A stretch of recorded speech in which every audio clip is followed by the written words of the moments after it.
Saya punya pendapat pribadi tentang apa yang disebut sebagai sejarah. Menurut saya, seorang yang berhak menyebut dirinya atau disebut sebagai sejarawan adalah orang yang mengalami sendiri apa yang disebut sejarah itu. Kalau orang itu menulis sejarah berdasar kata orang lain atau penemuan orang lain atau pendapat orang lain, itu bukan sejarawan, itu arkeolog namanya. Buat saya mohon maaf ya pada para sejarawan, tapi justru saya menjunjung tinggi para sejarawan ini sebagai orang-orang yang mengalami peristiwa yang dia tulis itu. Nah, saya beruntung sekali di hadapan saya sekarang hadir seorang sejarawan sejati. Karena beliau mengalami sendiri proses berdirinya partai terbesar di Indonesia masa kini, yaitu PDIP. PDIP dengan arti PDI Perjuangan. Artinya perjuangan ini penuh dengan kemelut deru campur debu, berpercik keringat, air dan mata dan darah.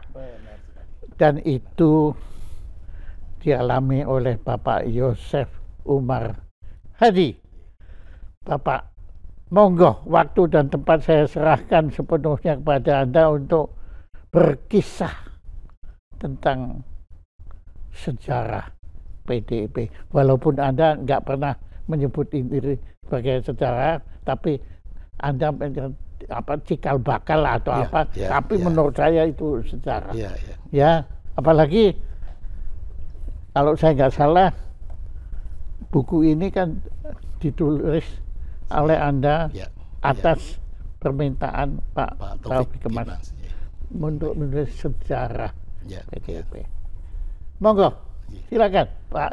Baik, terima kasih Pak Jaya Suprana atas waktu dan kesempatan di mana saya sungguh merasa terhormat, merasa bangga bahwa saya diminta atau diajak untuk berbicara tentang sejarah lahirnya PD Perjuangan. Meskipun saya sedikit memberikan catatan, kalau boleh saya mengoreksi, saya mungkin terlalu berpretensi seakan-akan saya mengetahui sejarah itu.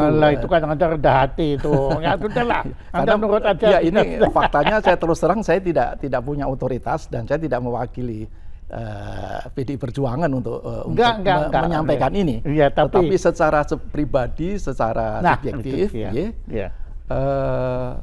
saya mungkin lebih ingin bercerita tentang awal mulanya. Bagaimana PDI Perjuangan itu menjadi partai politik terbesar di Republik ini, yang tentu semuanya diawali dari sebuah permulaan yang kecil kan. Sesuatu yang besar tidak mungkin tanpa melalui sebuah proses yang kecil lebih dahulu kan begitu. Nah, awal mulanya itulah yang ingin saya ceritakan, bagaimana akhirnya ya ini saya kira merupakan suatu sejarah dalam arti apakah Tuhan menghendaki demikian tentang dinamika perjalanan kehidupan bangsa dan negara ini seperti ini gitu ya. Itu jadi saya tentu kalau bercerita ini akan menimbulkan kontra pro dan kontra atau kontroversial, tetapi oke lah. Saya ingin sampaikan bahwa apa yang saya mau sampaikan adalah sesuatu yang saya alami, saya ketahui dan saya meyakinkan atau memastikan bahwa saya menjadi saksi dan ikut terlibat. Ya kalau boleh dikatakan saya tidak bisa menolak, kenyataannya memang realitasnya demikian. Saya ikut menjadi salah satu pelaku bagi munculnya nama Ibu Megawati berkenan menjadi calon ketua umum PDI saat itu ya itu. Dan tentu setiap orang berhak untuk menyampaikan sesuatu sesuai dengan pengetahuannya, sesuai dengan kesaksiannya ya. Demikian pula juga saya punya hak untuk menyampaikan itu karena memang saya mengalami sendiri, saya ikut terlibat dan saya dalam pertemuan tidak pernah tidak absen, selalu mendampingi Pak Taufik kala-kala itu ya. Baik itu di DPR RI, di Gedung Senayan lantai 9 maupun juga di kadang-kadang kita berpindah ke ke kantor beliau itu di SPBU di Pejombongan di Ben Hill, atau bahkan kadang-kadang kalau menemani makan di luar dan sebagainya itu. Karena apa? Karena memang ketika itu saya menjadi wartawan. Tadi Anda sebut kantor di Pejombongan. Pejombongan, SPBU Pejombongan. Oh. Itu ada saksi ya, ada saksinya. SPBU Pejombongan. Iya, disitulah. Nah, ya. Kalau makan siang apakah sering juga di sate kambing Pak Jono Pejombongan? Oh, kadang-kadang kita, kadang-kadang itu Pak Jono depannya itu. Iya tuh, ya. Saya paling suka itu, Pak. Ya, di sanalah saya kira mungkin saksi mati ya, saksi gedung maupun pohon mangga. Kami selalu diskusi di bawah pohon mangga. Namun sebelum itu saya ingin cerita dulu ya. Saya ini masuk menjadi wartawan DPR mula-mula sebagai wartawan harian Surya Surabaya. Itu merupakan harian yang menjadi milik Kompas atau Persda Kompas. Iya. Ketika saya keluar dari asrama tahun 88 di Yesuit, ya, saya keluar lalu saya mendaftarkan untuk masuk Kompas, saya diterima dan saya ditugaskan untuk masuk ke Persda Kompas di Surabaya karena lagi mau dibuka itu Surya itu, di Surya itu. Tetapi ketika saya di Surabaya, saya ditugaskan untuk ke Jakarta untuk menjadi biro Jakartanya. Biro Jakarta. Oh, ya. Biro Jakarta. Biro Jakartanya, Biro Jakartanya Surya. Oke. Nah, disitulah lalu saya ditugaskan untuk menjadi wartawan DPR tahun 88 itu. Di sanalah saya berkenalan dengan Pak Taufik Kemas, Ibu Megawati dan Mas Guruh Soekarno Putro yang kebetulan mereka memang menjadi anggota DPR. Mas Guruh juga sudah.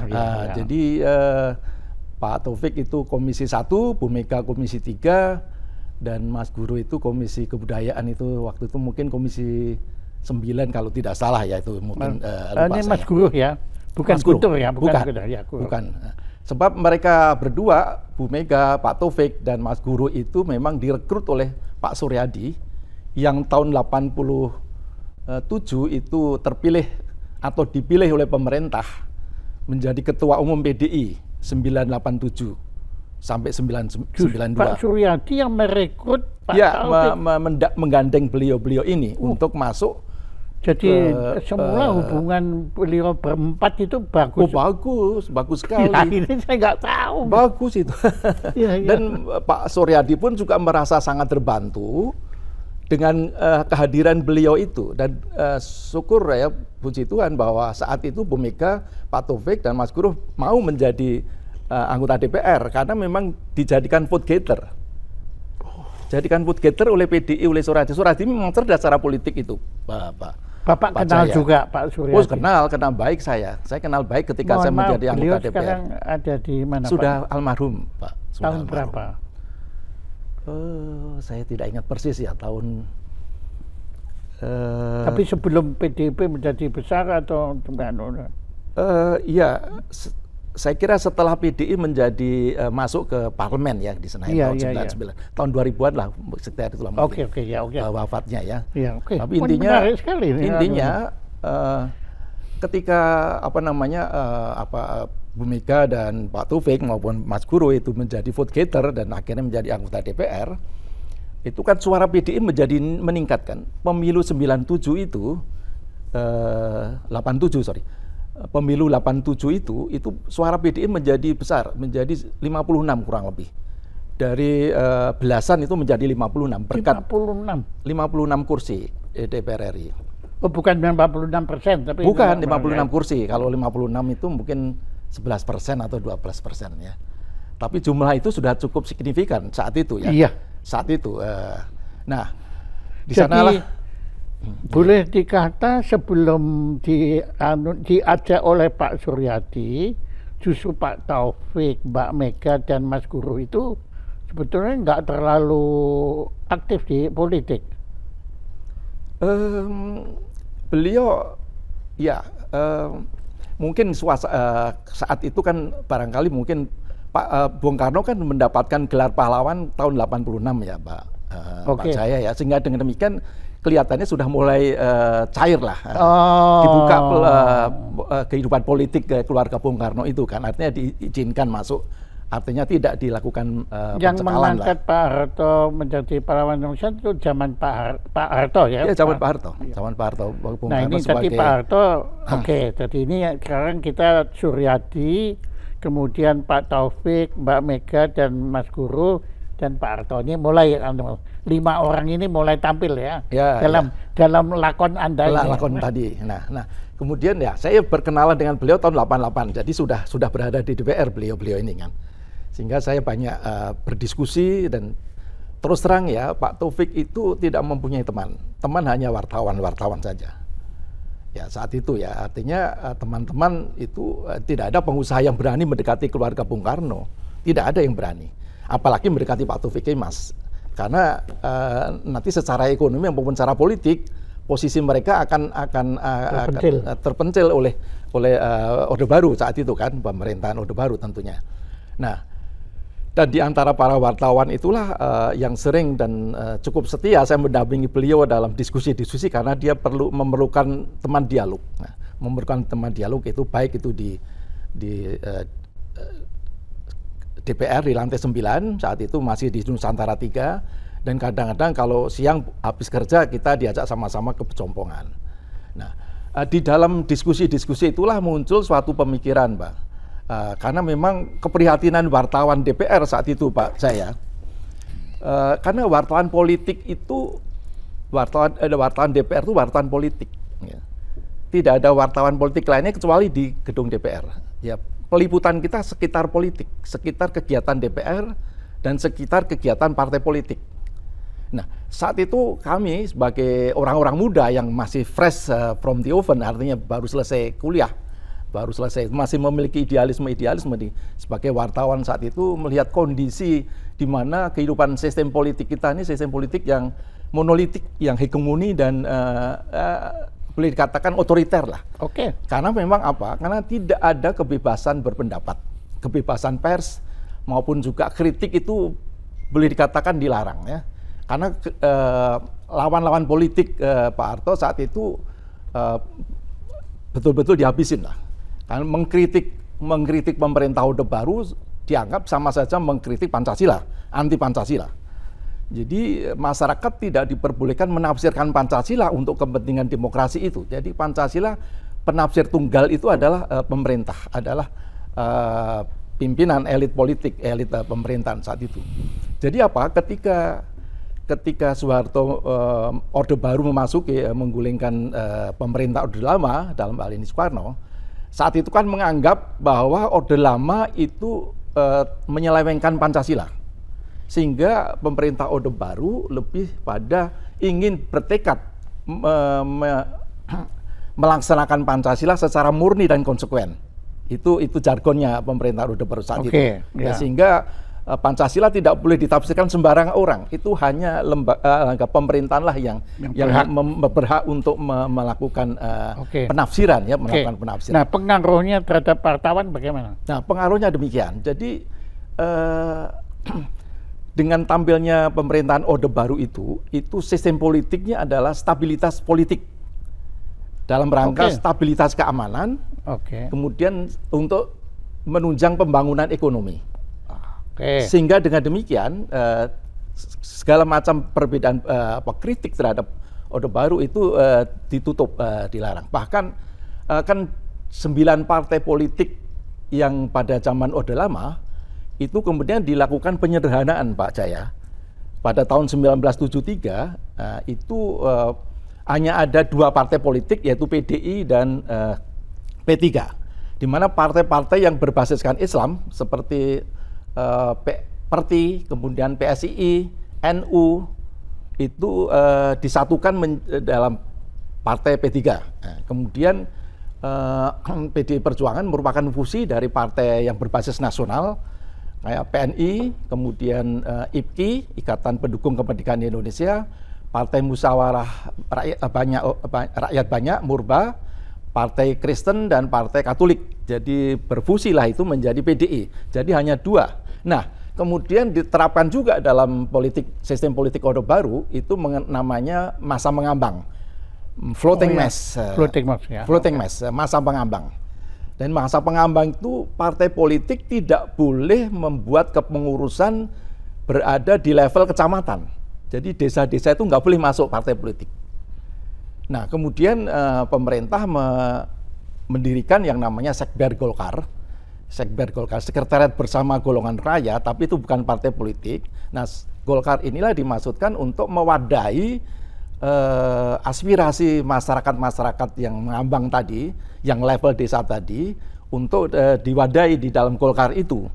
Kemudian juga mewadahi aspirasi PNS, mewadahi aspirasi TNI Polri. Sehingga dengan demikian, sudah barang pasti, bahkan Golkar diizinkan oleh pemerintah untuk ikut pemilu. Jadi pemilu tahun 87 itu, mulai dari 72 kalau tidak salah. Ya, 72 itu Golkar selalu menang. Karena apa? Karena ya dia bisa sampai ke tingkat level masa mengambang tadi. Dan itu memang satu kebijakan atau suatu rencana dari pemerintah untuk stabilitas politik dan stabilitas keamanan tadi, membuat namanya single majority. Single majority itu mayoritas tunggal, yaitu Golkar tadi. Golkar tadi. Bahkan luar biasa loh, Anda ceritakannya tuh. Saya dulu itu kan tidak begitu mengerti apa itu. Sekarang saya bilang ini, tiba-tiba ngono toh. Ini karena lahirnya PDIP. Sekarang bukan bicara cuma tentang PDIP. Anda bicara tentang parpol di Indonesia loh. Ya, kan saya bicara ini Pak Jaya. Ya. Karena ini adalah latar belakang nanti munculnya PDI Mega. Nah, bagaimana? Nah, itu kan jadi situasi politik, sistem politik saat itu yang tidak demokratis, rakyat tidak berdaulat, kritik itu diminimalisir atau bahkan dimatikan, kebebasan berpendapat, kebebasan media, saya sebagai wartawan, sebagai media, itu dengan supaya terjadi stabilitas politik dan stabilitas keamanan tadi, maka media massa sebagai satu-satunya forum atau media untuk menyampaikan pendapat atau kritik itu dikontrol oleh Kementerian Penerangan, oleh Pak Harmoko saat itu. Dengan rezim namanya pemberangusan atau beredel terhadap media-media yang tidak bisa dikendalikan, yang berani. Yang dianggap berani, yang dianggap berani kan, berani tentu wartawannya kan, Pak Jaya kan, wartawan yang memiliki suatu idealisme kan, lihat suasana politik di mana sungguh-sungguh rakyat menjadi warga negara kelas 2 ya, jadi tidak berdaulat sama sekali, menyampaikan pendapat, jelas ini tidak sesuai dengan Pancasila sebenarnya. Nah, kalau boleh dikatakan dalam perspektif filsafat Hegel, di mana metode bahwa kehidupan ini mengikuti metode dialektika, tesis antitesis, sebagaimana juga kemerdekaan pembukaan Undang-Undang Dasar itu juga oleh Muhammad Yamin katakan bahwa pembukaan itu adalah dialektika dari penjajahan sebagai tesis, kemudian perlawanan pergerakan nasional sebagai antitesis, kemudian muncul sintesa, yaitu proklamasi kemerdekaan itu kan ini terjadi juga pada saat tahun-tahun 92-93, di mana kekuatan pemerintah di bawah kepemimpinan Soeharto itu begitu kuat dan tidak ada yang bisa berani mengkritik dia, itu nggak ada yang berani.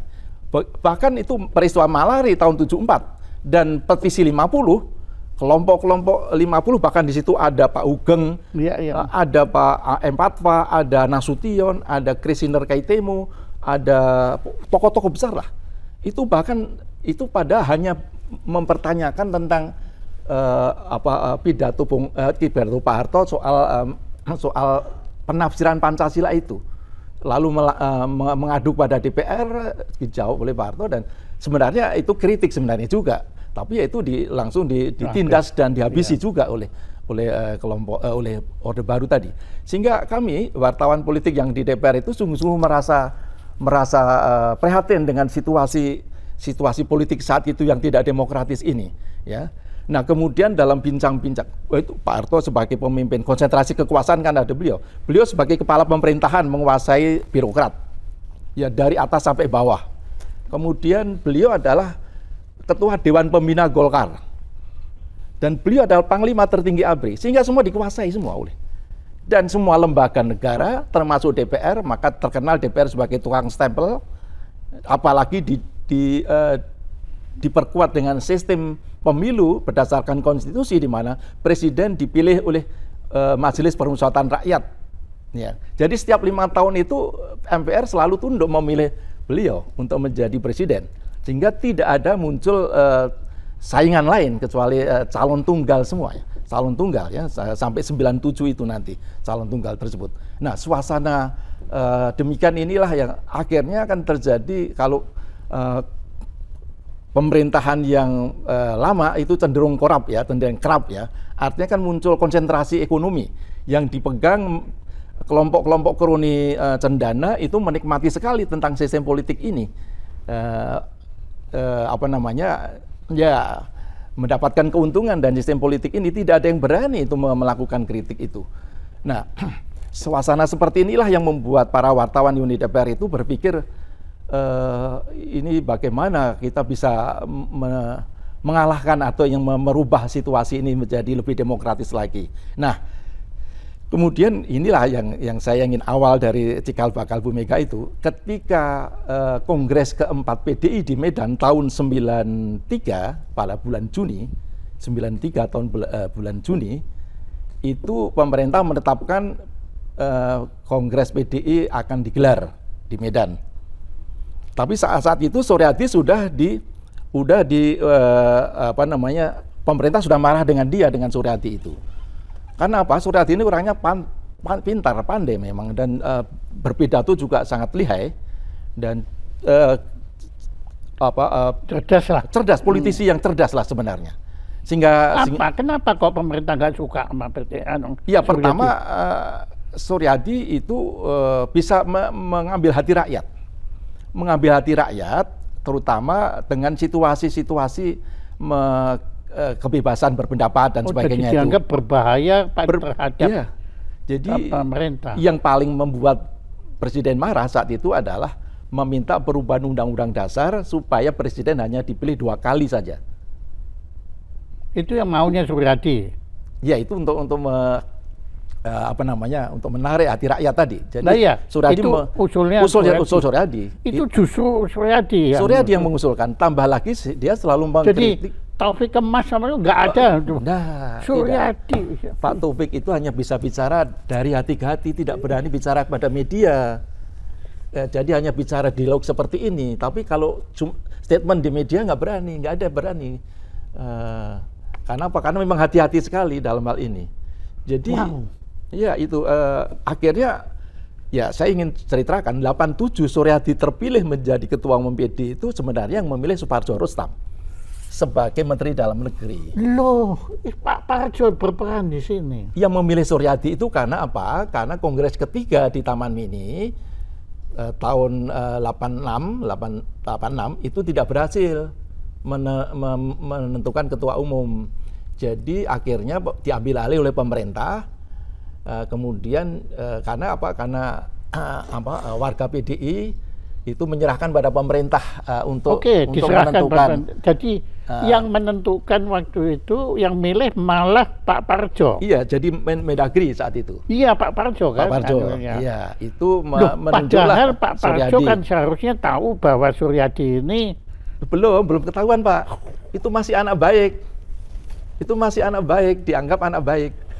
Jadi artinya bisa dirangkul oleh pemerintah lah. Iya. Ya, bisa dirangkul oleh pemerintah. Kenapa? Pak Parjo itu guru saya juga. Saya belajar politik itu dari dia. Saya nggak tahu ternyata Suryadi. Iya, dipilih oleh beliau. Nah, Pak. ternyata di perjalanan berikutnya karena politisi yang cerdas ya, dia merekrut keluarga Bung Karno dan akhirnya PDI jadi 56 kursi atau 11-12% itu. Nah, itu mulai. Dia kan terpilih menjadi wakil ketua DPR, Pak Suryadi. Nah, itu mulai. Nah, akhir-akhir periode dia itu untuk supaya dia terpilih lagi nanti di dalam Kongres di Medan tadi, maka dia melontarkan isu-isu yang membuat mengambil hati rakyat. Dan memang betul. Tapi menakutkan pemerintah. Menakutkan pemerintah, dianggap dia anak nakal akhirnya. Kan. Jadi menjelang Kongres 4 di Medan, itu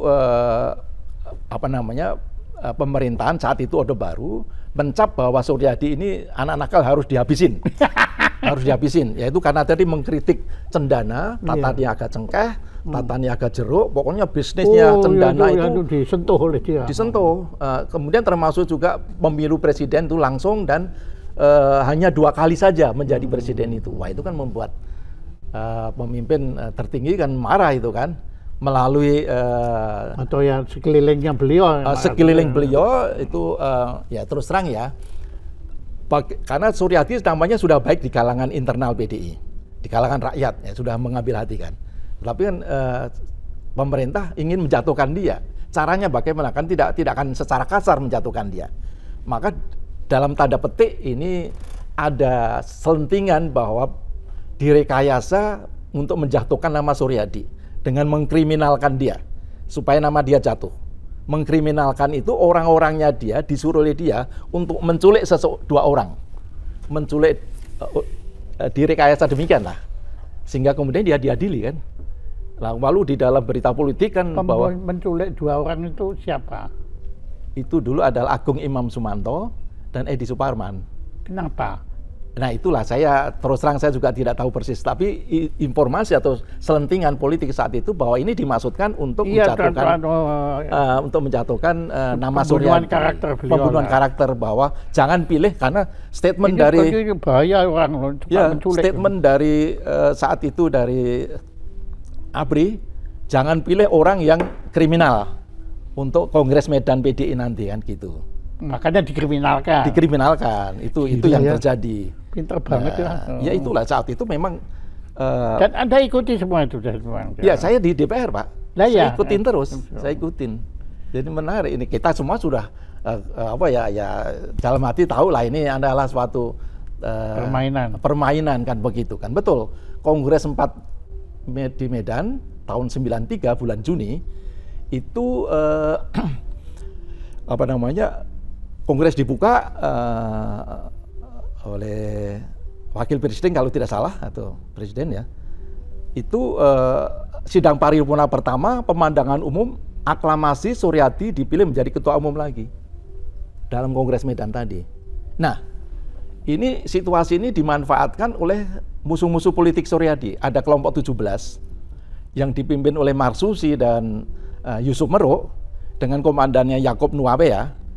Kami wartawan DPR itu kan memang ditugas kita bersama-sama menuju ke sana untuk meliput berita Kongres 4 Medan tadi.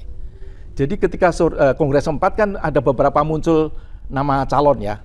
Kecuali Suryadi calon kuat karena mendapat dukungan dari utusan-utusan Kongres harus bawah ya. Kemudian juga muncul nama seperti Marsusi dan Yusuf Meruk itu dari kelompok 17 yang dipecat oleh Suryadi saat itu. Kemudian ada Budi Harjono dan ada Tarto Sudiro. Ini muncul beberapa nama saat itu.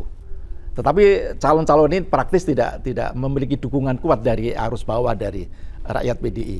Nah, Suryadi ketika Kongres di Medan itu dengan mudah terpilih secara aklamasi. Nah, melihat situasi seperti ini, maka kelompok 17 yang sudah ada di Medan itu melakukan penyerangan. Menjebol pagar, saya ada di depan pintu pagar itu. Saya meliput di situ. Itu Pak Yakob Nuawea sebagai komandan, menjebol pagar itu dengan hardtop merah, lalu mengacaukan jalannya sidang, kemudian terjadi keributan, lempar-melempar. Alik Asma Subrata itu juga masuk menjadi utusan, terkena batu lemparan itu berdarah-darah, lalu dibawa ke rumah sakit, saya di depan mata saya itu. Jadi artinya situasi menjadi kacau lah. Nah, situasi kacau ini memang itu yang diinginkan juga oleh memang diinginkan juga pokoknya harus jangan lancar lah. Itulah. Nah, kemudian pemerintah menyatakan Kongres keempat PDI gagal. Oke. Deadlock. Nah, deadlock. Lalu tapi ini kan itu masih zamannya Pak Parjo juga. Atau sudah ganti Pak Parjo? Menteri Dalam Negeri sudah ganti, Pak. Sudah ganti itu. Mungkin Pak Rudini itu sudah. Pak Rudini itu Pak. Iya. Pak Rudini betul. Iya. Pak Rudini. Nah, kemudian pemerintah menyatakan bahwa Kongres PDI 4 di Medan gagal. Maka dibentuklah namanya caretaker, Pak. Caretaker itu diketuai oleh Latif Pujo Sakti, itu ketua DPD PDI Jawa Timur. terpilih menjadi ketua caretaker dengan sekretarisnya adalah Ismu Nandar. Ismu Nandar dulu kenal tidak Pak Jaya? Megawati lain-lain belum keluar. Belum. Tunggu dulu, ini belum. Makanya ini ibarat wayang kulit itu belum. belum. Jadi belum. Nah, itu teman-teman wartawan yang meliput wartawan DPR ini kan memang dalam diskusi, aduh ini siapa yang kita angkat untuk pemberitaan supaya muncul nama itu. Nah, secara informal itulah muncul nama Bu Mega. Kalau Bu Mega gimana ya kita... Itu siapa yang muncul? Ada saya, ada Bruno Kakawawo dari Suara Karya, Ristanto dari Suara Pembaruan, Musa Dipari dari Sinar Pagi, Andu Simbolon dari Terbit, dan ada beberapa itulah wartawan di DPR yang kita bersama-sama ke sana. Ada Sukedi dari Wawasan kalau tidak salah, Quran Sore di Semarang, Wawasan. Iya, tahu. Kemudian Nasruddin dari Suara Merdeka Semarang. Semarang. Nah, Tempo. Itu hanya muncul saja nama itu. Tempo. Siapa? Tempo. Oh, saya karena wartawan Tempo tidak ikut di wartawan Uni DPR tadi. Oke, ya. Itu masalah itu. Nah, kemudian saya kan sudah dekat dengan Pak Taufik nih. Saya sudah dekat dengan Bu Mega juga, Pak Taufik terutama. Jadi sepulang dari Medan, nah kami kembali ke Jakarta, kemudian berdiskusi dengan Pak Taufik, saya bicara dengan Pak Taufik. Pak Taufik, ini kesempatan baik sekali. Ini tidak ada yang mengatakan, ya, wartawan-wartawan hanya berdiskusi aja saat itu muncul nama. Tapi nama itu benar saya bawa, saya sampaikan kepada Pak Taufik. Pak Taufik, ini Kongres 4 PDI gagal, kemudian dibuat caretaker, ini kesempatan memulai gerakan perubahan, saya bilang. Sebab begini, perjuangan idealisme tadi dalam rangka menuju pada era demokrasi dan era kebebasan berpendapat, kebebasan media. Ya, Pak. Indah sekali ini. Pak Jaya. Ya, saya bisa menangkap semuanya. Iya. Oke. Nah, kemudian karena begini, dalam diskusi kita dengan Pak Taufik, kalau kita ingin menurunkan Soeharto, kita ingin menjebol rejim yang otoriter ini, tidak mungkin kita di luar sistem. Saya bilang begitu. Dari dalam sistem. Harus ada di dalam sistem. Sebab kalau tidak, dengan mudah kita akan dimatikan. Iya, Subversif kalah kekuasaan. Ya. Maka harus masuk sistem. Memang masih jauh. Ini kesempatan untuk bagaimana mengangkat kedaulatan warga PDI. Jadi itu boleh dikata langkah pertama reformasi itu. Nah, itu nanti Pak. Nanti tunggu dulu. Nah, kemudian lah ini kita perlu mencari simbol perubahan, tokoh yang mau disimbolkan menjadi simbol perlawanan itu. Siapa? Hanya bisa keluarga Bung Karno, saya bilang pada Pak Taufik.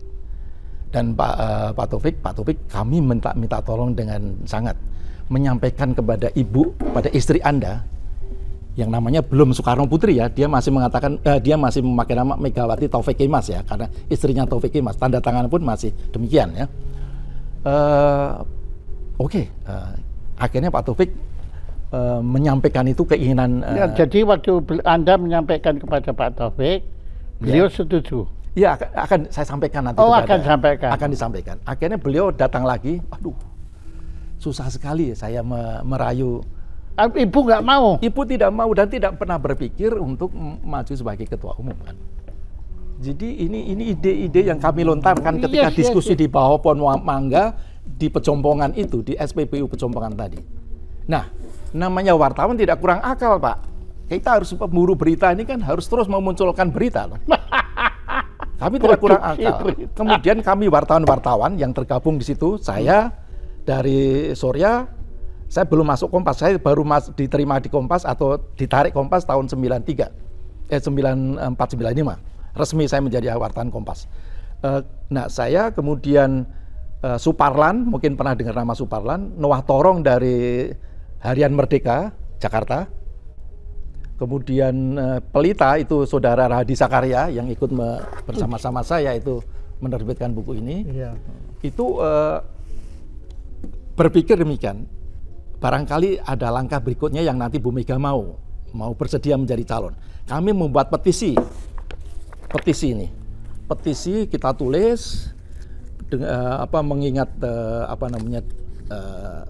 kondisi partai kita yang partai PDI Perjuangan yang tidak berdaulat, rakyat itu tidak diberikan kesempatan untuk memilih ketua umumnya, calon ketua umumnya sendiri, selalu harus drop-dropan dari dari atas, maka intinya mengharapkan dengan hormat dan sangat Bu Mega itu mau menjadi calon ketua umum pada KLB di Surabaya pada awal Desember tahun 93 itu, tanggal 2 sampai 5 Desember di Asrama Haji Sukolilo di Surabaya. Nah, ditandatanganilah, kita edarkan ke cabang-cabang seluruh Indonesia. Ditandatangani ada 70 cabang. 70, saya tulis di sini dan saya tulis di sini juga. 70 cabang itu mengharapkan dengan hormat dan sangat Bu Mega berkenan dicalonkan sebagai calon ketua umum PDI pada Kongres luar biasa di Surabaya nanti, bulan Desember nanti. Nah, ketika membaca ini barangkali beliau terharu, terenyuh ya, lalu merasa bahwa ya wis lah, kalau memang ya betul-betul dia mengatakan begitu. Iya. Jadi ya sudahlah, kalau memang rakyat itu menghendaki saya untuk maju, saya dengan ini saya siap mencalonkan. Waduh, itulah berita nasional dan berita boleh katakan titik reformasi tadi, Pak. Ada memberitakan. Oleh itu Pak, saya tulis sendiri bahwa Megawati siap untuk dicalonkan menjadi ketua umum PDI pada KLB. Dimuat oleh Kompas. Saya tulis, saya kirim ke Kompas. Saya masih ada hubungan, masih belum, meskipun saya belum formal menjadi wartawan Kompas, tetapi saya ada hubungan. Maka ditulislah di halaman 1 di pojok kanan bawah yang ditulis oleh wartawan namanya Agus Hermawan. Oh, ya. Kenal mungkin Agus Hermawan. Ya. Kodenya Gus, kodenya Gus. Ditulislah situ bahwa Megawati siap untuk dicalonkan sebagai ketua umum PDI. Itu gimana? Wah, itu gaungnya luar biasa itu. Karena semua koran itu memuat itu, dan itu beritanya saya yang tulis itu. Saya sebarkan. Makanya. Saya sebarkan ya, dengan cara ya dengan itu. Reaksi pemerintah. Reaksi pemerintah itu ya semula ya awalnya memang tidak terlalu percaya, tidak akan yakin. Itu apa namanya? Ya itu ibu rumah tangga lah seperti itu. Nggak mungkin akan bisa mengalahkan skenario yang sudah di. Tapi jangan lupa Pak, Corazon Aquino juga semula itu saat itu di Filipina, Corazon Aquino kan lagi muncul. Makanya, juga. Kan, jadi timingnya tepat. Iya, tepat. Itu tadi makanya bahwa setiap era zaman itu ada rohnya kan. Iya. Itu Hegel kan begitu kan. Anda sendiri tidak menduga kalau itu akan menggelinding menjadi bola salju.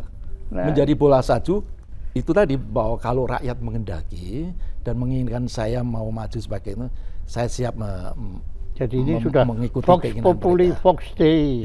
Ya. Akhirnya, inilah berita. Saya lalu menjadi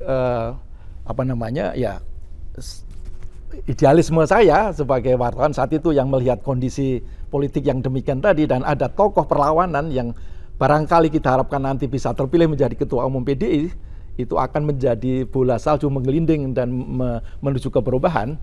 Maka saya dengan yakin saya berani mengatakan sebenarnya tokoh reformasi sejati itu, ya saya mohon maaf ya, ada yang seseorang tokoh yang mengatakan salah tokoh reformasi, tapi itu setelah tahun 98 kan. Sebenarnya reformasi itu dimulai ketika ada seorang perempuan, seorang ibu rumah tangga yang menyatakan diri, saya siap dicalonkan menjadi ketua umum PDI. Iya, kalau saya setuju itu dengan segala hormat. Dengan yang satu lagi, yaitu Mas Amin Rais, saya juga hormati. Saya tidak menyebut nama ya. Tapi saya yang sebut ya. Tapi Mas Amin kan melanjutkan, boleh dikatakan. Ya, itulah. Nah, itu membuat. Tapi Mbak Mega sendiri bagaimana Pak? Waktu Anda kan beliau bilang ya wis, tapi kan beliau nggak tahu kalau kemudian diberitakan demikian dahsyat itu. Ya sudah terlanjur basah ya akhirnya. Jadi ketika beliau mengatakan siap, maka kan kita pendukung-pendukung beliau ini, terutama wartawan-wartawan itu, dan bersama dengan Pak Taufik lalu ya berpikir, wah ini tidak bisa, kita harus bentuk tim sukses. Maka kita bentuk tim sukses lah. Tim sukses itu kita beri nama QQ, karena kita ingin rahasia ya, QQ saja. masing-masing orang diberi nama samaran-samaran karena memang saat itu mata-mata di mana-mana kan, intelijen dan sebagainya itu. Film seru loh Pak. Oh seru ini. Iya benar-benar seru. Seru. Nanti Sugarin bikin itu. Nah kemudian Bu Mega mendeklarasikan saya siap dicalonkan di Hotel Indonesia dengan menulis buku bendera sudah kukibarkan, patang surut untuk diturunkan. Itu di Hotel Indonesia. Jadi tim sukses itu diketuai oleh Pandana Baban. Pandana Baban ketua tim suksesnya, kemudian penasehat hukumnya itu Profesor Demyati Hartono, ada Eros Jarot, ada Eros waktu itu dekat dengan Bu Mega ya. Iya. Kemudian Haryanto Taslam sudah almarhum. Kue Janji belum? Belum Pak, itu belum. Pak Kue Janji belum. Kemudian ada ya Pak Taufik tentu sebagai Dewan Penasehat ya. Kemudian sekretarisnya itu Sidi Mursalim Singatekene, itu kakaknya Agneta Singatekene. Kemudian Dr. Safei, kemudian Ricardo Tauruk, dan saya sebagai sekretaris di luar artinya untuk press officer, untuk menggalang opini-opini untuk public relation. Karena setiap hari saya selalu membuat berita untuk mengangkat nama Mega itu. Tulisnya di mana? Saya tulis di Surya, kemudian saya sebar. Di Surya? Ya, saya kan di DPR, Pak, di wartawan unit DPR. Oh iya. Jadi kalau saya membuat berita, iya. itu kemudian saya sebarkan, kasih NB lah untuk uang lelah kepada, ya mohon maaf ya saat itu dengan cara begitu kan. Ya tapi maksudnya sama-sama memiliki idealisme lah teman-teman wartawan ini. Akhirnya pokoknya tiada hari saya tidak tanpa memberitakan berita Mega. Artinya setiap hari selalu ada berita tentang Mega. Mega melakukan apa saja, bertemu dengan tokoh seniman, bertemu dengan tukang becak, bertemu dengan tokoh ini, tokoh itu, selalu saya beritakan, Pak Jaya. Jadi akhirnya kan memang lama-lama kan menguat. Nah, ini baru awal ini Pak Jaya. Ya ketika beliau siap dicalonkan kemudian bentuk tim sukses, maka kan panitia tim sukses tadi memikirkan sebuah rencana. Bu Mega kalau ingin jadi ketua umum harus menjadi utusan Kongres. Begitu dulu, harus menjadi utusan dulu, sebab kalau tidak mungkin dia akan menjadi ketua umum tanpa menjadi utusan. Supaya dia berada di tengah-tengah pendukung-pendukungnya itu di KLB nanti. Nah persoalannya, beliau ini tinggal di Kebagusan nomor 45, sementara KTP-nya ada di Jakarta Pusat, di Cempaka Putih, rumah beliau itu. Nah akhirnya kan kami berpikir, wah ini harus dipindahkan KTP-nya nih, karena kalau dia ingin utusan dari Jakarta Selatan, maka KTP-nya kita pindahkan itu dari Jakarta Pusat ke Jakarta Selatan. Sampai segitunya Pak, supaya dia menjadi utusan. Itu waktunya mepet sekali. Saya kagum sekali itu. Mepet sekali. Akhirnya kita minta ke kelurahan, minta ke kecamatan, dapat SKTLD saja, surat keterangan tanda lapor diri bahwa beliau sudah pindah ke Jakarta Selatan. Nah surat itu digunakan untuk konvercap. Ini loh, kami tinggal Bu Mega itu tinggal di Jakarta Selatan, sehingga kami ikut utusan dari Jakarta Selatan. Saya ikut juga di dalam rapat konversap itu, akhirnya terpilih dua utusan, yaitu Ratna Purnami, Ketua DPC, dan beliau, untuk nanti menjadi utusan dari Jakarta Selatan tadi. Oke, ya. Itu tidak serta-merta akan menjadi utusan Pak, karena apa? Ketua DPD Alek Asema Subrata itu tidak memberikan rekomendasi, tidak tanda tangan. Sampai nanti menjelang KLB dimulai. Kenapa? Ya tentu saja dia sudah mendapatkan bisikan-bisikan bahwa ini harus dicekal, karena kan memang pemerintah sudah menskenariokan untuk ketua umum PD itu adalah ketua caretaker, Latief Pujo Sakti.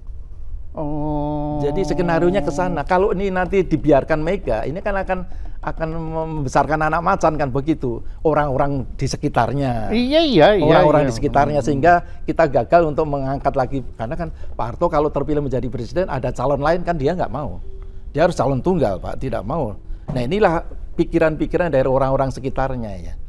Tokoh-tokoh politik ya tentu saja semuanya itu waktu itu kekuatan militer kan sangat kuat kan. Jadi pemikir-pemikir politiknya di militer kan gitu saat itu. Ya saya tidak menyebut nama-nama orang. Iya. Sebenarnya yang diskenariokan itu adalah ketua caretaker itu yang menjadi ketua umum PDI nantinya. Oke, terus kemudian kita rame-rame mengusung Bu Mega untuk menuju ke Surabaya. Belum ada rekomendasi dari Alek Asma Subrata selaku ketua DPD. Kami tinggal di rumahnya Gendeng Pamungkas, tokoh paranormal saat yang terkenal itu. Ya. Ya, waktu itu ada di sana ada Eros, ada Pak Taufik, ada saya, ada Rahadi itu, kemudian ada siapa lagi saya tidak hafal. Sampai menunggu kami berdua ini diminta oleh Bu Mega untuk mencari Alek itu, Pak, untuk minta surat tanda tangan rekomendasi. Kami datang ke Alek, Alek selalu berdalih, ini saya belum ditandatangani sama sekretaris. Kita datang ke sekretaris Pak Sitorus ngomong ini belum persetujuan dari ketua DPD. Pokoknya dipingpong terus. Akhirnya kan nah ini saya tidak tahu persis, tapi waktu informasi yang kami di Gendeng Pamungkas itu karena Eros ada di situ, itu nelpon barangkali nih karena isunya yang berkembang waktu itu menelpon Mas Tommy. Mas Tommy itu kan dekat dengan Alek Asma Subrata, sama-sama mau balap mobil kan, untuk supaya Alek mau tanda tangan lah rekomendasi itu, dan akhirnya memang betul. Jadi Alek akhirnya oke, saya siap tanda tangan kalau saya mau bertemu 4 mata dengan Bu Mega. Begitu dia syaratnya begitu. Oke. Di situ Mas Tommy ada pengaruhnya. Nampaknya ya. Memberikan dukungan kepada Bu Mega supaya Alek mau tanda tangan. Ini selentingan-selentingan ya. Saya tidak menjelaskan langsung karena saya juga sibuk saat itu ya. Jadi akhirnya Bu Mega menugaskan kami untuk mencari tempat ruangan di hotel di Surabaya untuk mempertemukan antara Bu Mega dengan Alek untuk tanda tangan untuk 4 mata itu, diskusi 4 mata. Akhirnya ketemu di Hotel Elmi di Surabaya. Di sana mungkin barang sekitar 1-2 jam itu akhirnya mau Alek tanda tangan. 30 menit sebelum KLB ditutup, Pak. KLB ditutup artinya untuk utusan ya, untuk masuk ke dalam asrama itu. Iya. Kalau dia tidak datang maka dianggap deadline-nya gitu. Akhirnya tanda tangan, cepat-cepat kami menghantarkan Bu Mega ke arena kongres di Asrama Haji Sukolilo. Kemudian di sana diterima, didaftarkan, mau masuk rame-rame menuju ke lantai 2 di asrama itu. Nah, di sanalah didampingi oleh Ratna Purnami, Ketua DPC PDI Jakarta Selatan dan utusan sekaligus utusan juga, sama ada Nuning Kertopati, mungkin pernah dengar nama itu. Susaning Tias Kertopati ya, itu yang sekretarisnya Bu Mega juga yang mulai dekat saat itu. Kemudian saya dan Rahadi itu juga berada di situ di ruangan beliau di lantai 2 itu. Karena Nuning apa? Itu yang ahli militer itu ya. Nah, betul. Iya. Betul. Nah, kalau mau ditanya beliau saksinya lah. Beliau saksinya. Nah. Terus. Nah, kan saya kecuali wartawan, karena saya juga pelaku dan terlibat politik praktis, saya menjadi tim suksesnya Bu Mega. Tapi saya masuk arena kongres dengan ID card wartawan. Ya, jadi karena memang saya ditugasi untuk menjadi penyambung lidah antara posko di luar, poskonya Pak Taufik dan Pak Cipto dan Pak Dimyati untuk memberikan masukan-masukan pada Bu Mega yang ada di dalam tadi. Saya keluar masuk. Nah, keluar masuk kan di sana kan. Nah, kemudian kongres dibuka oleh Rudini di hotel di kota Surabaya. Dibuka. Selesai, kemudian utusan-utusan semua kembali ke asrama haji. Ya, sidang pertama dimulai paripurna dipimpin oleh Edwin Sunawar Sukowati sebagai ketua sidang. Saya ikut menyaksikan karena saya wartawan, saya meliput sambil melihat situasi perkembangan untuk melaporkan ke posko ya. Nah, ketika sidang pertama dibuka oleh Edwin itu dimulai, diberi kesempatan untuk pemandangan umum dari masing-masing cabang. Tidak setiap cabang diizinkan, tapi perwakilan saja. Satu kelompok. Ya, Jawa Tengah, Jawa Barat, Jawa Timur, misalnya seperti itu. Nah, beberapa pemandangan muncul selalu menyebutkan meminta supaya kongres ini menerima calon ketua umum PDI, yaitu Ibu Megawati Soekarnoputri, untuk segera ditetapkan menjadi secara aklamasi sebagai ketua umum PDI. Nah, itulah kaget kan membuat pendukung-pendukung Latif, termasuk ketua rapat dan termasuk aparat-aparat yang disusupkan oleh pemerintah untuk menjaga di dalam sidang tadi, orang-orang sospol atau saya tidak tahu ya, itu ada di sana. Ini situasi ini kalau ini dibiarkan membahayakan. Ini akan secara aklamasi Megawati terpilih secara sah, secara de jure nantinya. Maka dibuatlah kekacauan. Listrik dimatikan, mikrofon direbut, melempar kursi, pokoknya dibuat kacau lah. Nah, ini menjadi alasan ketua sidang untuk menyatakan bahwa si suasana tidak kondusif. Maka rapat saya nyatakan skorsing. Dia gitu, lalu skors kan. Utusan semua masuk ke ruangan masing-masing. Nah, saat itulah tidak pernah terjadi rapat lagi sampai akhir KLB tadi. Sampai akhir yang hanya 2-3 hari itu. Tanggal 2 sampai 5 ya, Desember. Nah, di sela-sela itu, ini karena saya juga sangat gusar dengan kondisi itu, melihat di lapangan, kok ini banyak pendukung-pendukung Mega yang sudah pada angkat koper, sudah pada mau pulang itu. Padahal Kongres belum selesai, udah bingung, udah resah lah, gelisah lah. Saya tidak lapor kepada Bu Mega, saya secara tidak tahu ya, saya spontan saja. Intuitive. Saya mencari ke studio pengumuman itu, saya ambil mikrofon, saya mengatakan, saudara-saudara sekalian, para pendukung-pendukung setia Ibu Megawati, saya diutus oleh Ibu Megawati Soekarno Putri untuk menyampaikan kepada Anda sekalian supaya tetap tinggal di ruangan masing-masing. Lancang mengatasnamakan. Saya mengatasnamakan ini betul, secara lancang saya, karena saya melihat situasi, waduh, sangat tidak. Sangat tidak. Saya kan ingin sama Megawati segera terpilih kan. Kalau ada rapat kan segera terpilih gitu. Ternyata kan tidak ada rapat-rapat, itu membuat para peserta itu menjadi resah, jadi pengen pulang gitu ya. Nah, ya untung ketika saya ke studio itu masih on itu mikrofonnya itu. Nah, itu didengerin oleh semua kamar di ruangan, Pak. Bahkan panitia pun kaget, ini siapa yang mengumumkan ini kan? Maka ketua panitia keamanan di bidang keamanan namanya Pak Sudiro itu langsung masuk ke ruang studio, saya masih pegang itu, langsung direbut. Saya hampir ditangkap, ya, saya melarikan diri. Saya cepat-cepat melarikan diri, untung saya sudah mengatakan begitu kepada khalayak peserta. Saya langsung ke kamarnya Bu Mega, saya bilang, Bu, saya mohon maaf tadi saya mengatasnamakan Ibu Megawati untuk menenangkan keresahan para peserta ini. Kaget beliau, terkejut. Kamu berani sekali, ini berbahaya bagi keselamatan jiwa kamu. Kamu jangan pergi kemana-mana.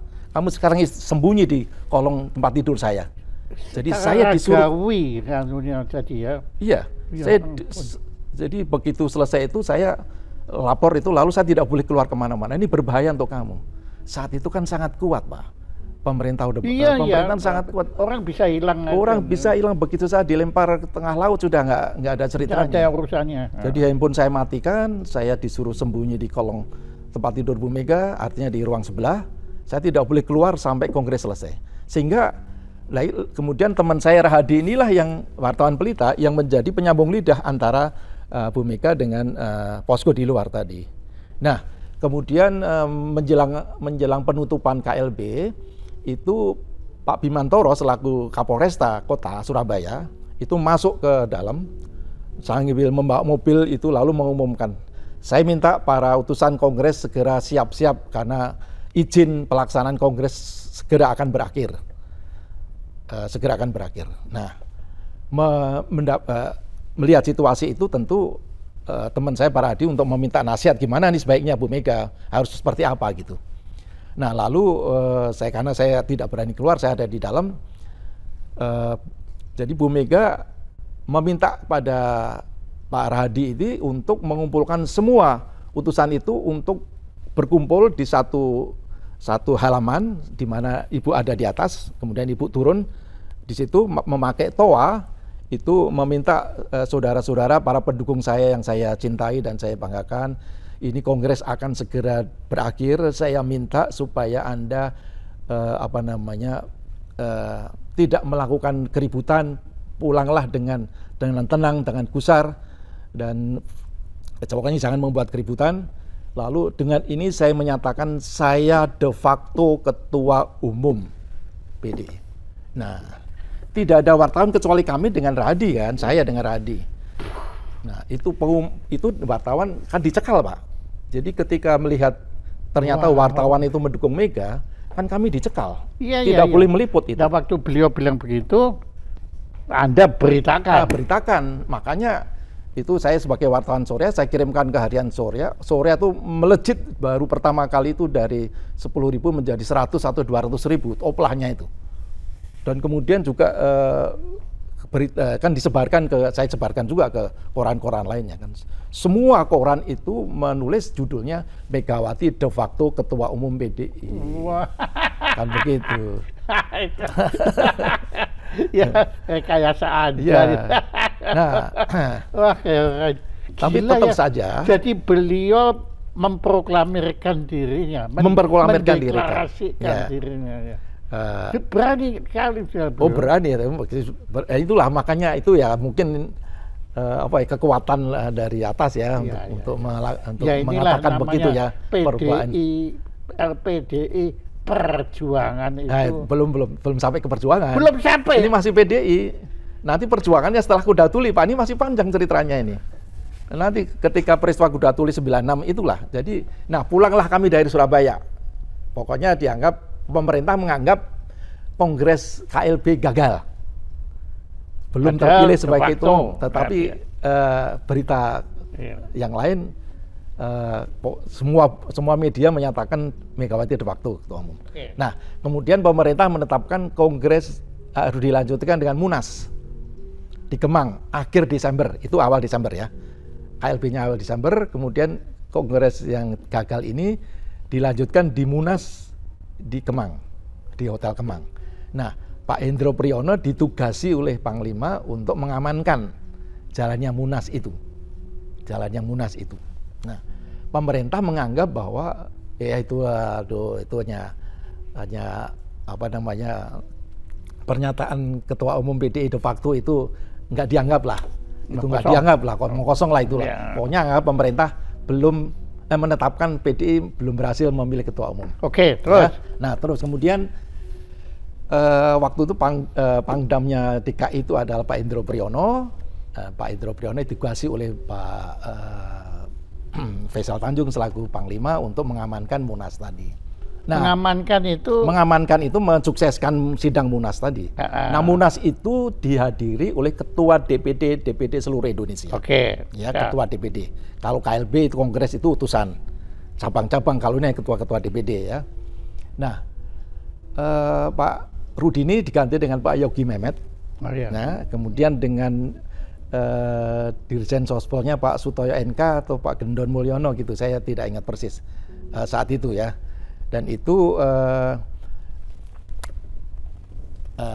memang sebenarnya menskenariokan ini pokoknya Mega itu dicekal, nggak boleh jadi. Dia jangan sampai jadilah istilahnya gitu. Ya. Yang mendapat dukungan dari Cilangkap, ya istilahnya begitu ya saat itu adalah Budi Harjono dan Latif Pucuk-Sati. Dua-duanya itu mengklaim saya sudah mengantongi restu dari Cilangkap begitu.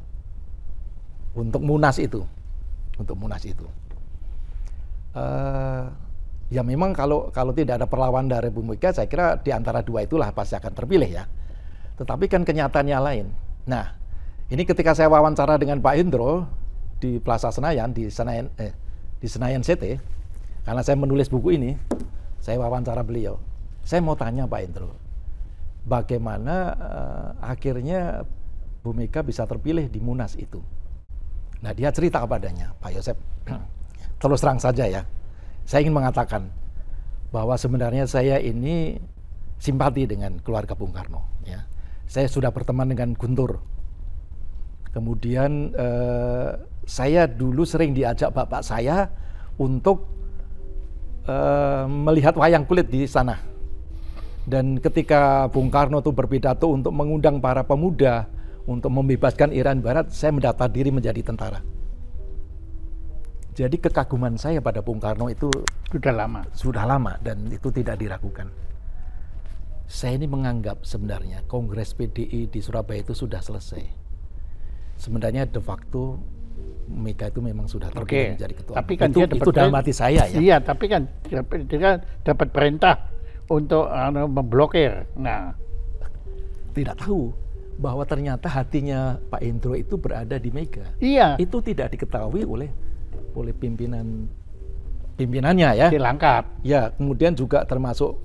Nah, pada suatu saat beliau cerita kepada saya nih, Akhirnya Pak, saya ketahuan. Ternyata saya pendukung berat ini. Maka, wah ini berbahaya kalau diteruskan di Jakarta, maka Mega akan terpilih. Kalau Munas diteruskan di Jakarta, Mega akan terpilih. Maka ada rencana saat itu, bahkan sudah diputuskan, untuk Munas dipindah dari Jakarta ke Jawa Barat. Ya, supaya apa? Supaya Mega tidak terpilih. Karena menghindari Pak Indro itu yang mendukung beliau ini. Nah, tapi dia merasa dan dia ingin mensukseskan beliau kan untuk menjadi ketua. Maka, waduh ini gimana ya? Dia cerita sama saya. Saya akan tanya langsung kepada Pak Harto. Saya akan tanya langsung pada Pak Harto. Nah, ini yang menarik. Saya telepon sama Dan Lanut di Halim. Tolong Pak Dan Lanut, nanti kalau Pak Harto sedang mancing, saya diberitahu ya, saya ingin sowan pada beliau. Akhirnya suatu saat betul Pak Harto mau mancing, dia ditelepon sama Dan Lanut, ini kesempatan, saya datanglah ke Halim. Saya datang dan mengatakan apa adanya kepada Pak Harto. Yang pokoknya Bapak, saya ingin meminta arahan ini. Sebagaimana diketahui bahwa saya ditugasi untuk mengamankan Munas PDI di Kemang, di Hotel Kemang. Sejatinya bagaimana sebenarnya Bapak ini terhadap Bu Mega. Nah, dia mengatakan, Pak Harto menjawab dengan sangat ringan. Aduh, hal itu kamu risaukan itu bagaimana? Itu masalah kecil. Dia bukan apa-apanya Golkar gitu. Biarkan saja lah. Biarkan saja. Siapa yang terpilih terserah saja. Wah, kan Pak Indro merasa mendapat dukungan bahwa tidak ada masalah beliau ini. Akhirnya dia tetap ngotot, Pak. Tetap ngotot. Saya ditugasi oleh Panglima, dan saya sudah minta bukan doa restu, tapi minta pendapat dari beliau, dan tidak ada masalah di Kemang, maka saya tetap ngotot, saya tetap mempertahankan. Akhirnya berlangsunglah kongres itu di Kemang dengan pertolongan Kopassus Pak Agung Gumelar dan Pak Haris Sutewo sebagai komandan di lapangan untuk mengamankan jalannya sidang itu. Terpilihlah Megawati menjadi ketua umum, tetapi DPP-nya itu blended, campuran dari lawan-lawan politik dia juga. Ya, ada kelompok 17, ada adiknya Alex Asus Brata, namanya Neneng Denda Wacana, ada kemudian masuk Pak Laksamana, Pak Krikiangi, sekjennya adalah Alek Lite. Nah, orangnya Bu Mega itu hanya Alek Lite sama Suparlan dan Mangarasiaan. Yang lain itu praktis orang-orang nantinya akan menusuk dari belakang ketika 96 nanti itu, ketika diperintahkan itu. Kemudian terpilih secara formal Megawati ketua umum PDI de facto dan de jure di dalam korannya itu. Oke. Terus? Ya. Nah, kemudian setelah resmi formal dia terpilih menjadi ketua umum PDI, kemudian beliau tahun 94 melakukan konsolidasi ke seluruh Indonesia, melakukan konverda untuk memilih ketua-ketua DPD, dan begitu, ketua DPD. Dan saya sebagai sekretarisnya Bu Mega untuk bidang media, saya selalu ikut mendampingi beliau dari Aceh sampai ke Merauke, tidak pernah absen, karena saya selalu mendampingi beliau untuk urusan pemberitaan, kemudian urusan tiketing, untuk mengatur perjalanan beliau, kemudian untuk mengurus hotel, dan beliau selalu didampingi kalau tidak oleh Fatimah Ahmad atau Hera Tarto Sudiro, Bu Hera, istrinya Pak Tarto Sudiro, atau Bu Ratna, dan itu kurang yang selalu mendampingi beliau. Dan saya mengajak 2 atau 3 orang wartawan dengan biaya dari Pak Taufik di pompa bensin itu, untuk mengongkosi wartawan-wartawan itu, dan kami selalu melakukan pemberitaan untuk disebar ke seluruh koran-koran di Jakarta maupun di daerah. Dan istilahnya NB ya, kalau sudah terbit ya saya akan beri imbalannya lah begitu. Saat itu ya, jadi akhirnya memang konsolidasi itu yang terjadi, Pak. Saya menyaksikan sendiri, dan bagaimana animo masyarakat dan rakyat itu menyambut Mega datang ke daerah itu luar biasa. Selalu penuh sesak di gedung itu, ramai dan sambutannya luar biasa. Dan itu di luar dugaan dari Pak Harto ya, bahwa kecil gitu kan. Ya, itu tidak berpikir sampai ke sana. Tidak berpikir sampai ke sana. Bahwa ternyata rakyat itu sudah lama memendam. Ya, rindu kan. Ya, perubahan dan tokoh berani perjuangan itu. Nah, namun sebelum konsolidasi itu kan memang DPP supaya sah dan resmi meminta waktu untuk melakukan audiensi dengan Kementerian Dalam Negeri. Akhirnya diterima, Pak Yogi Mehmet menerima kehadiran tim DPP itu, pengurus DPP untuk silaturahmi, untuk audiensi. Kemudian berikutnya ke Pak Harto, diterima juga. Itu Anda hadir? Ya. Anda hadir? Itu wartawan istana, kita tidak boleh. Tapi jadi, Anda saya di luar. Ya gimana? Ceritanya gimana, Pak? Jadi begini, ketika meminta waktu untuk ketemu Pak Harto itu susah sekali. Artinya masih mungkin dibatasin ya, atau dicekal-cekal. Itu di dalam persiapannya itu bukan kelihatannya, tetapi memang benar bahwa menghubungi Mbak Tutut untuk minta izin supaya dibukakan pintu untuk bisa silaturahmi. Kebetulan kan ulang tahunnya bersamaan dan ya istilahnya sama-sama anak presiden dan sebagainya. Akhirnya memang dibuka pintu. Akhirnya Pak Harto memang berkenan menerima DPP itu. Dan waktu menerima itu apa? Ada cerita itu bagaimana sikap Pak Harto? Apakah? Oh, sangat smile ya, sangat tidak ada persoalan ya. Baik sekali, foto bersama dengan beliau itu tidak ada masalah, baik-baik saja. Makanya dengan tenang Bu Mega keliling seluruh Indonesia itu untuk konsolidasi, Pak Jaya. Jadi sebetulnya pasti Mbak Mega terhadap Pak Harto hormat, bagus kan? Hormat ya. Ya semula kita berpikir seperti itu, bahwa Pak Harto mencekal Bu Mega, ternyata tidak. Nah sebenarnya. itu tidak, Pak. Itu hanya sekitarnya saja. Wawancara ini itu sangat berarti untuk mengoreksi. Ya, tidak ada perselisihan atau permusuhan dari Pak Harto dengan Bu Mega, itu tidak ada sebenarnya. Ya kalau memang terjadi ada ganjalan kan pasti tidak dihabisin toh, Pak. Iya. Jadi waktu itu kan bahkan diizinkan untuk selalu keliling seluruh Indonesia. Tidak ada masalah. Dan Mbak Tutut pun hubungannya baik dengan Mbak Mega ya. Kalau beliau kan bisa menghalangi kan waktu kemudian setelah perkembangan berikutnya mungkin saya tidak tahu ya. Mungkin berdasarkan bisikan-bisikan dari orang-orang sekitar bahwa ini berbahaya ini kalau nanti dibiarkan terus. Pemilu 97 itu kalau dibiarkan PDI akan mendapatkan suara mayoritas, akan bisa mengalahkan Golkar kan begitu kan PDI. Waktu itu masih 3 Pak, masih Golkar, PDI dan P3. Ini kan berbahaya ini. Sementara kan kebijakan single majority akan terganggu kan nanti kan begitu. Maka mungkin menurut masukan-masukan dari orang-orang sekitar. Orang-orang sekitar itu atau penasihat-penasihat politiknya itu bagaimana ini harus dihentikan ini Bu Mega ini. Nah, makanya ketika tahun 96 melihat menjelang pemilu 97 itu kan ada upaya untuk menghentikan langkah Mega kan, tapi tidak ada tokoh yang sekaliber Bu Mega untuk mengatasi Bu Mega. Iya.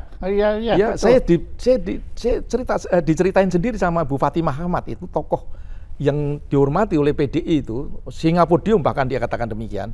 Dek Yosep, saya ini diminta oleh Cilangkap untuk maju sebagai ketua umum PDI untuk Bu Mega gitu.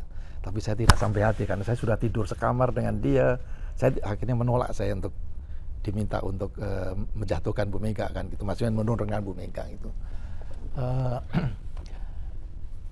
Kemudian ya tidak ada yang lain kecuali Suryadi yang sudah masuk kotak, sudah ditinggalkan, sudah dibenci oleh pemerintah, dibaikin lagi, diangkat lagi dari masuk Iya, kotak padahal lagi. Suryadi dulu yang merekrut Taufik dan semua kan. Iya, itu yang merekrut itu. Nah, Pak Suryadi pun juga tidak bisa lain ya, karena ini mungkin tidak tahu ini permintaan dari Iya. sang penguasa untuk. Iya. Nah, sebagai politisi yang memang cerdas, beliau mengatakan Maka begini. disitulah kuda tuli. Ya, jadi beliau mengatakan bahwa Munas itu belum sah 100%. Itu harus dilaporkan pada Kongres Medan. Maka PDI akan menyelenggarakan kongres untuk mengundang DPP Bu Mega untuk datang mempertanggungjawabkan hasil Munas tadi. Nah, tentu Bu Mega dan DPP kan berpikir, ini rekayasa saja. Iya, ngapain ini? Rekayasa saja, kenapa saya harus Wong mempertanggungjawabkan? sudah beres kan. Sudah beres kan begitu kan. Kan Pokoknya dipaksa lah. Dipaksa untuk tetap kongres PDI di Medan. Pada bulan Juni 96. Nah, lalu terjadi kebingungan kan di antara warga PDI maupun juga DPP pun. Nah, DPP yang kemarin dimasukkan untuk menjadi DPP-nya Mega pada Munas itu pada mengkhianati, pada mundur kan, pada mengikuti kemauan ya, termasuk semuanya ya, sampai itu Gary Batemoy, kemudian orangnya Yusuf Meruk, kemudian mungkin saya lihat Pak Kwek ya juga ini, dan serangan-serangan terhadap keluarga Bu Mega, keluarga itu kuat sekali. Itu isu-isu tentang bersih lingkungan dimunculkan lagi ya. Termasuk orang-orang setianya Bu Mega kayak Pak Sidi, kemudian kayak Dr. Safei yang ada di dalam tim sukses tadi pun ikut mengkhianati juga, ikut ya pokoknya mengikuti yang maunya Suryadi. Ya, yang mauan Suryadi tadi. Tetapi ternyata memang kalau arus bawah itu cabang-cabang itu tetap loyal pada Bu Mega. Sehingga hanya sekelompok orang saja, sehingga utusan-utusan itu rata-rata memang itu adalah rekayasa saja gitu, untuk hadir di sana itu, untuk hadir di kongres tadi. Nah, itulah kongres dibuka di Medan, dan kemudian saya ditugasi Kompas. Saya sudah di Kompas tahun 94 itu, 96 itu saya sudah di Kompas. Saya dikirim oleh Kompas untuk meliput kongres PDI di Medan itu. Wah, saya harus mengikuti Kompas karena saya kan pegawai Kompas. Saya ke sana, ternyata saya dicekal. Dicekal, tidak boleh meliput. Oh, ini orangnya Mega ini. Jadi saya tidak diberikan ID card, saya dipaksa untuk kamu harus segera pulang ke Jakarta. Akhirnya saya pulang. Saya lapor ke Mbak Mega, saya dicekal sama Kongres PDI. Ya udahlah, sama-sama aja kita di sini di Kebagusan. Nah, kemudian kita sama-sama menuju ke kantor DPP. Ketika kongres dibuka, kami melakukan demo dipimpin oleh Sopan Sopian untuk berjalan kaki dari Diponegoro menuju ke istana melalui Gambir. Ya, di sanalah terjadi bentrok antara aparat Kostrad menghantam kami yang demo menentang berlangsungnya Kongres Medan itu. Akan terjadi yang namanya peristiwa Gambir. Itu peristiwa Gambir itu belum kuda tuli? Belum, Pak. Belum. Peristiwa Gambir itu karena kita memprotes PDI Medan itu berlangsung kan. Akhirnya kan kita mundur, bubar kan. Oke.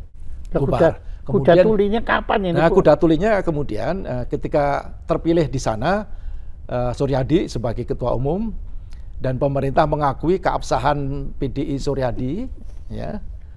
Nah, kemudian kan berhak untuk menduduki mengambil alih kantor Diponegoro. Kan begitu. Iya. Nah, Bu Mega kan bertahan, kami tidak, kami yang sah. Maka diadakanlah mimbar bebas namanya di halaman gedung Diponegoro itu. Mimbar bebas intinya mengkritik pemerintah Orde Baru. Di sana ada Aberson Malaysia Aluhu, ada Mangara, ada Sabam, ada Parlan untuk berpidato lah, siapapun berpidato, Permadi dan sebagainya. Permadi ikut ya? Sudah ikut di sudah ikut kita waktu itu. Nah, kami tetap bertahan di sana lah. Nah, kemudian tentu itu ada. Saya selalu di situ, Pak. Okay. Karena kita harus dapur umum untuk membantu Kecuali pemberitaan kan saya kan harus nulis berita juga. Sebagai wartawan kan saya tetap harus nulis kan. Tetapi juga dalam upaya sebagai mendukung Bu Mega itu kan tetap mendampingi beliau terus di situ. Ya kemudian suatu saat terdengar isu bahwa akan diserbu oleh kelompok Suryadi pada hari itu gitulah, tanggal 27 pagi itu ya, pagi itu. Kami diberitahu semua oleh Pak Taufik, oleh Bu Mega, jangan di sana ya, nanti tanggal 27 akan ada perebutan. Jadi ya, saya juga meninggalkan lokasi itu untuk tidak di situ lah.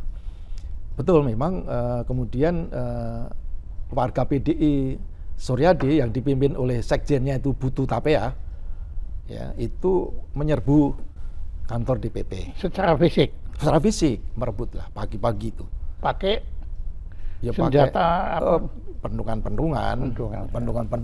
tetapi kan yang terjadi sebenarnya banyak orang memberikan kesaksian semuanya pakai ikat kepala dan ya saya di luar waktu itu terjadi masih keributan tuh, saya ada di depan gedung tapi di rumah depan itu. Jadi serangan-serangan itu ya ini orang-orang yang tidak jelas lah, orang yang tidak jelas untuk ikut. Ya pokoknya ada serbuan. Gitu dia serbuan, kemudian ya memang betul-betul situasi jadi chaos ya. Karena orang yang bertahan di dalam itu kan masih gelap, masih tidur kan, masih jadi saya tidak tahu, banyak yang memberikan kesaksian itu keluar masuk ambulan untuk tapi tidak ada berita tentang korban kan, nggak ada, hanya luka-luka saja kan begitu. Ditangkaplah 126 orang yang ada di situ yang mempertahankan kantor itu. Yang mempertahankan malah ditangkap loh, ya dianggap kan liar kan, ya dianggap bahwa ini kan gedung ini miliknya PDI yang sah kan gitu. Jadi akhirnya kan memang itu. Nah kemudian kan waktu itu saya dapat ceritaan dari teman sahabat kita bersama Pak Sandiawan Sumardi. Yeah. Ada juga anak-anak muda yang kemudian protes. Loh, iya. Jadi ketika itu terjadi, massa atau rakyat yang tidak suka dengan peristiwa penyerbuan itu kan melakukan demo dan pembakaran itu di Salemba, kemudian di sekitar Jakarta lah ada beberapa lokasi kebakaran dan beberapa lokasi di tempat lain juga lah. Ya itulah namanya peristiwa Kuda Tuli menjadi peristiwa 27 Juli itu. Dan itu boleh dikatakan itu lahirnya PDIP. Ya belum juga. Belum Pak saya. Intinya bahwa kita tidak diakui lah sebagai DPP, akhirnya sudah dinyatakan organisasi yang tidak sah lah gitu lah. Ya. Akan begitu. Nah, kemudian 97 pemilu berlangsung, Megawati, namanya kita sebut PDI Promek ya, PDI Promega. Nah, jadi ada PDI Kerbau dan PDI Banteng. PDI Kerbau itu simbolnya untuk Suryadi, PDI Suryadi, dan PDI Banteng itu Mega. Jadi ada dua PDI kan, PDI Mega dan PDI Suryadi kan. Nah, itu boleh ikut pemilu dua-dua? Belum, begini, jadi ketika 97 yang boleh ikut pemilu PDI-nya Suryadi. Kerbau. Yang Kerbau. Nah Bantengnya menyatakan kami tidak ikut pemilu, kami golput. Bu Mega menyatakan begitu, kami golput, kami tidak ikut. Golput itu juga PDI Banteng. Iya, kita tidak ikut pemilu. Bu Mega mengumumkan saya tidak ikut pemilu. Dan tapi saya membebaskan kepada pendukung-pendukung saya untuk memilih siapa. Kan memilih pasti memilih kan dua partai saja kan, PDI-nya Suryadi dan P3. Akhirnya suara Bu Mega itu mengarah kepada pada P3. Maka muncullah namanya istilahnya Mega Bintang. Jadi P3 itu mendapatkan limpahan suara dari PDI yang biasanya itu sekitar kursinya itu 50-an menjadi hampir 100. Atau malah lebih dari 100 kursi saat itu, 97 itu. 100%. Nah, 97. Nah, kemudian 97 tidak ikut pemilu, PDI cuma dapat 11. Turun, Iya, Kerbau. Kerbau itu hanya dapat 11. Terus? Nah, 97 mulai krisis ekonomi kan, Pak. Krisis moneter. Dengan 98 kemudian terjadi krisis moneter itu 97 dengan harga dolar itu Iya, nilai tukar oke. itu melonjak jadi 20.000. Iya, tahu gitu. Kemudian memuncak jadi Nah, kerusuhan kemudian Mei 98. ketidakpuasan dari masyarakat, mahasiswa ikut terlibat, Iya. terjun, kemudian terjadi peristiwa Mei, Di 98. ya, kerusuhan Mei dan penculikan para aktivis Iya. mahasiswa, kemudian eskalasi politik itu makin panas, krisis moneter, krisis ekonomi dan krisis politik kemudian. Kemudian akhir Mei kan Pak Harto mengundurkan diri. Oke. Diserahkan pada Pak Habibie. Iya. Tanggal berapa? Tanggal 21 Mei kalau tidak salah. Enggak apa-apa ya, pokoknya 21 Mei 98 Pak Harto mundur, Presiden Habibie. menyerahkan kepada Pak Habibie. Oke. Nah, kemudian Pak Habibie lebih demokratis, Iya, membuka dia- peluang atau mendengarkan aspirasi mahasiswa, tuntutan reformasi, mahasiswa menyampaikan reformasi lah. Istilahnya sudah keluar kata reformasi tahun 97 itu, 98 itu. Dengan tuntutan pertama, bubarkan dui fungsi ABRI. Oke. Ya, pertama itu. Kemudian penegakan hak asasi manusia dan penegakan hukum. Oke. Berantas KKN. Oke. Berantas KKN, kemudian amandemen Undang-Undang Dasar.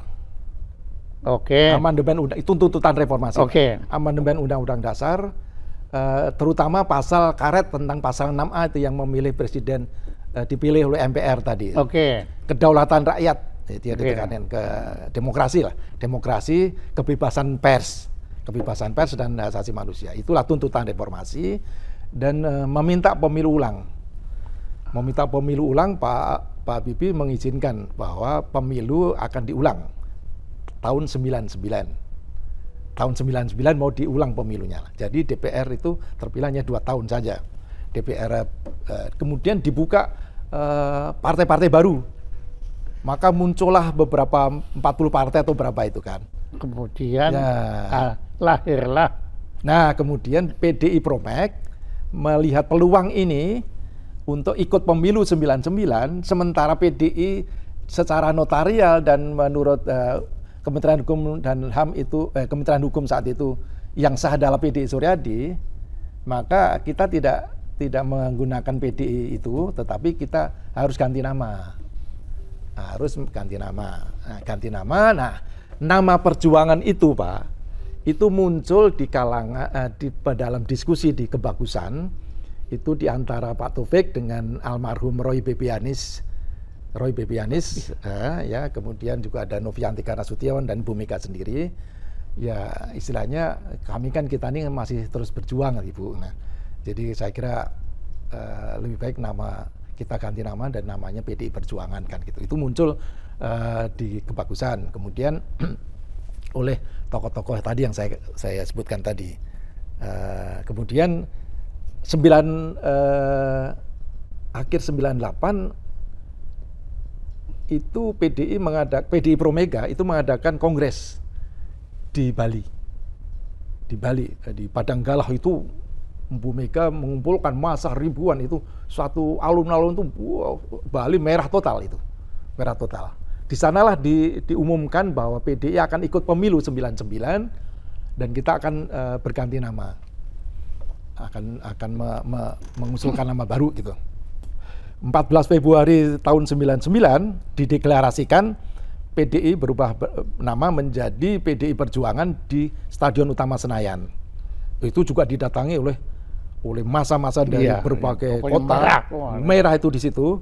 Di sana diumumkan PDI ikut pemilu 99 dan kita namakan PDI Perjuangan. Nah, itulah kemudian kita ikut pemilu 99 itu luar biasa dukungan masyarakat. Iya. Saya ditawari Bu Mega, "Di Yosep mau masuk DPR enggak gitu, ikut pemilu enggak?" Aduh, saya minta izin Pak Yaakob dulu, diizinkan atau tidak. Nah, ternyata Pak Yaakob dan Dewan Redaksi tidak mengizinkan saya. Tapi waduh, saya sudah terlanjur basah ini. Udahlah, saya memilih untuk jadi calon DPR lah. Nah, kemudian saya diberi pilihan, kalau kamu jadi caleg, kamu harus mundur dari Kompas. Kemudian saya mundur dari Kompas tahun 99. Saya maju menjadi calon DPR oleh Bu Mega. Saya ditugasi jadi calegnya di Kabupaten Cirebon. Terpilihlah saya 99 itu. Kemudian saya menjadi anggota DPR sampai 2019. Jadi 4 periode saya menjadi anggota DPR di di Senayan itu, di bawah pimpinan Ibu Megawati tadi. Nah, awal-awal 99 itu PDI meledak suaranya 33,7%, Pak. Iya. 153 kursi. Masih ingat saya. Mayoritas tuh. Iya, iya. Tetapi tidak serta-merta mengantarkan Bu Mega menjadi presiden. Karena waktu aturannya masih Dipilih oleh MPR. Ya. Oleh MPR, ketua MPR-nya adalah Amin Rais. Iya. Dan dia punya skenario Iya. untuk mengganjal Bu Mega. Pokoknya melalui poros tengahnya. Asal bukan Mega. Asal bukan Mega, mendukunglah menawarkan kepada Gus Dur menyambut langsung. Oke, saya mau. Jadi pemilihan, Pak, saya suasananya memilih presiden saat itu antara Bu Mega dan Gus Dur. Gus Dur dapat suara 373 anggota MPR dan Bu Mega 313. Nangis semualah kita. Bu Mega tidak terpilih menjadi presiden, Gus Dur yang terpilih. Terjadi keributan di mana-mana, di Bali, di Surabaya, di Surakarta, di mana-mana kebakaran. Protes rakyat bahwa kami memenangkan pemilu, kenapa tidak bisa menjadi presiden. Kan begitu. Nah, Bu Mega, kita semua yang kumpul di Hotel Hilton dengan Pak Taufik, Sobat Sufyan itu, wah, Sobat Sufyan paling keras. Kita tidak mau, kita tetap berada oposisi saja. Tapi saya dengan Pak Taufik, saya berpikir ini ya sudah kenyataannya demikian lah. Tetapi jangan sampai kita berada di luar eksekutif ya. Maka Bu Mega diharapkan menjadi wakil presiden. Wah, pertentangan keras antara kelompok yang tidak setuju Bu Mega jadi wakil presiden dengan yang setuju. Ya, saya termasuk yang mendukung Bu Mega harus menjadi wakil presiden. Nah, harus diambil itu peluang itu. Ya udahlah, akhirnya diputuskan maju menjadi wakil presiden dengan syarat PKB Matori Abdul Jalil waktu itu sebagai ketua umumnya mendukung nanti dalam pemilu, kan dipilih lagi wakil presiden itu. Dipilih kan calonnya ada Pak Amsahas, betul. ada Akbar Tanjung, ada Susilo Bambang Yudhoyono. Tapi Bu Mega terpilih menjadi wakil presiden, suasana jadi kondusif. Nah, lalu beliau masuk menjadi wakil presiden. Nah, udah itu akhir daripada perjalanan awalnya ini tadi. Sejarah berdirinya PDIP Perjuangan dan terima kasih sekali Bapak menceritakannya lebih seru ketimbang film. Ya, artinya saya dengarkannya sampai terus deg-degan padahal sudah tahu maksudnya hasilnya kan, tapi saya nggak tahu riwayatnya itu, terutama sikap Pak Harto itu. Itu bagus, indah sekali Pak. Saya sangat respect beliau. Ya, terima kasih Pak. Dan sama-sama Pak. Kami nggak punya apa-apa, tapi kami terima kasih, saya sudah diundang nih sudah. Luar tapi biasa. Pak, ada sedikit kenang-kenangan saja nanti buat koleksi Bapak dari Jaya Suprana Institute. Sangat sederhana. Terima kasih pada Dr. Yosef Umar Hadi yang telah berkenan menjadi narasumber utama pada acara gelar bicara Jaya Suprana Institute dengan tema sejarah lahirnya PDIP Perjuangan. Tepuk tangan untuk Pak Yosef. Terima kasih. Terima kasih.